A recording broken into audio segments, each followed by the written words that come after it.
Hi everyone and welcome back to Dark Souls Remastered, building a quality character.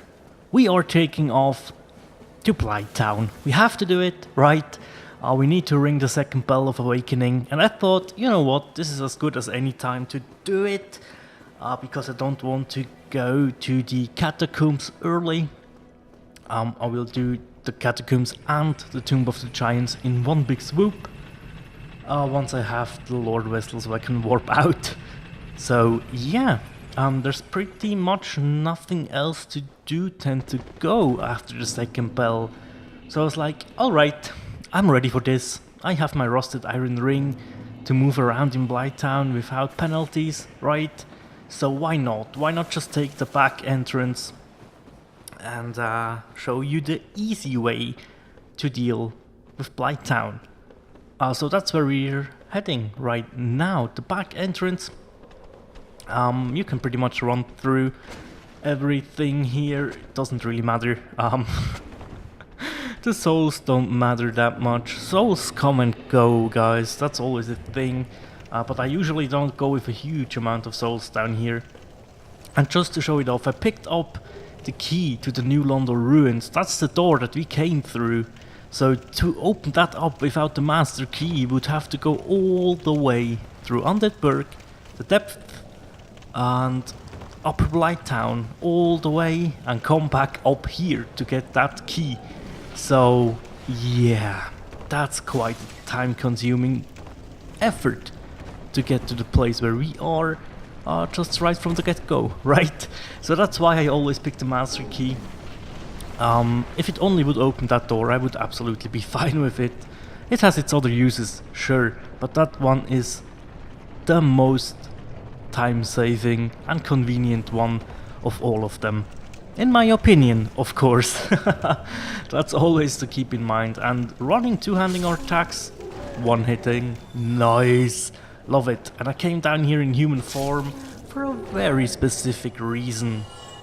Not that I have a use for whatever we get, well, except for the souls and the humanity, I guess. But yeah, Dark Eater Mildred invaded us. Lucky for us, she doesn't have any poise whatsoever. So once you hit her, she's pretty much staggered for the rest. Unless she rolls out, of course. And oh, I got clipped there. Wasn't really paying attention too much. But those mosquitoes, man. Oh, they can get nasty. Luckily for me, the Claymore has such a wide swing. Really covers a good amount of area, so we clipped her as well and killed her. 8,700 souls, 3 humanities, and the butcher knife. Awesome drops. If you are going for a strength build, the butcher knife can be a lot of fun for you. Just so you know. So yeah, I was checking how many Large Titanite Shards do I have, and I also kindled the bonfire here just once, just so I can have 10 Estus flasks, mainly for safety. And I had 1, and I was like, okay, I need 6 more. So I was like, yeah, 1 run will not give me that amount of Large Titanite Shards, as I switched out to the rusted iron ring there, so we can run through the swamp.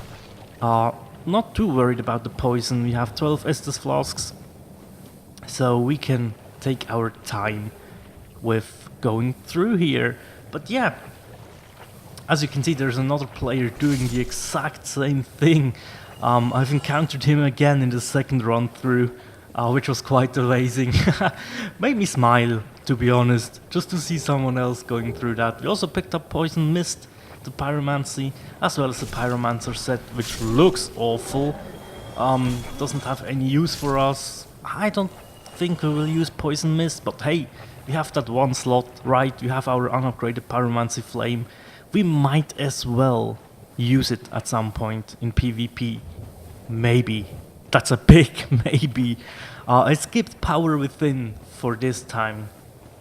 Not sure if I will go back for that in New Game Plus or at the end of the playthrough. Maybe, it depends. I will really have to see how much our Claymore can dish out in PvP once the build is in a good spot to take on some enemies, right? The forest is still in front of us. We will do that later, so there's a good possibility that we will get invaded there. Yeah, that's just the forest, man. And here we got our first large shard out from these slugs, which is absolutely... They are so awesome to farm, right? They're not too dangerous if you do get hit. Oh well, doesn't hurt you too much. Sure, you have to keep an eye on your health because of the poison, and but other than that, hey, we got some green shards as well. If they do drop green shards, they will drop 5. That is a much rarer drop though. But if you're going for an enchant... No, wait, is it enchanted as well? Divine, occult, I think, magic weapons, they will use the green Titanite Shards. So, yeah, if you have to farm those, it takes about the same amount of time. In my experience, I tend to not get too lucky with those slugs. Except for today, they dropped me like 5 large shards. And I was like, that can't be, wow.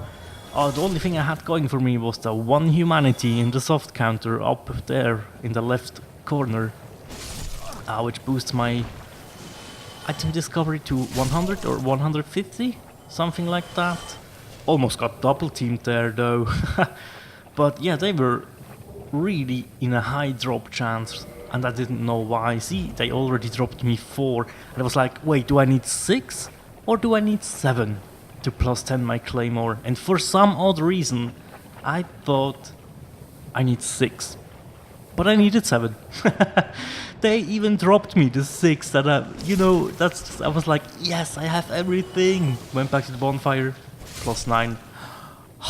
Okay, I need 1 more.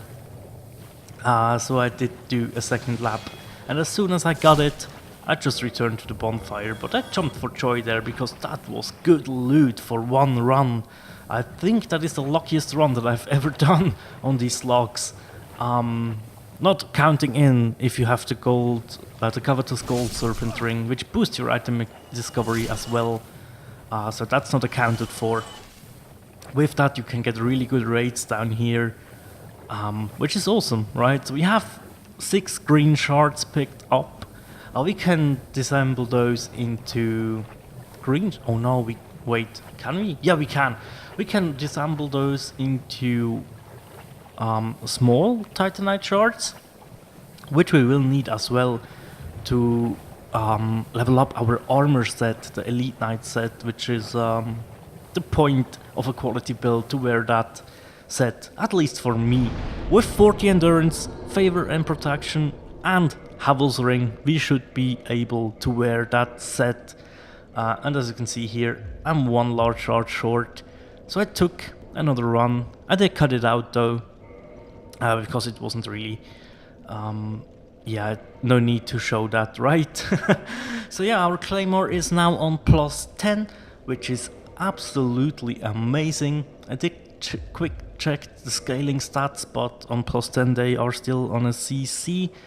I think they stay that way if I do remember correctly.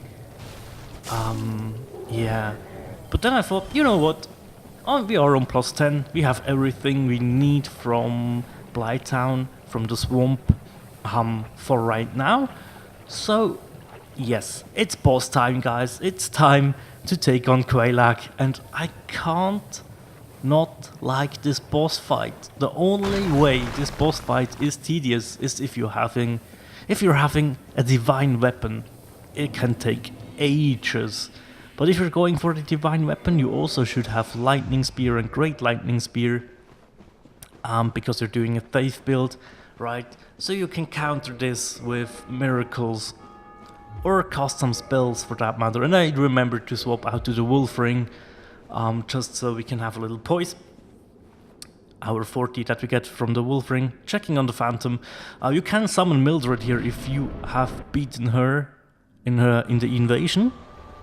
But she is just, I don't know, I haven't had any luck with her whenever I summoned her. So yeah, I was like, you know what, I will do this the Claymore only way. And I had very good luck with her attacks. I also dished out like 200 damage per hit, which is not that bad considering her health is not that yeah, it's not that great.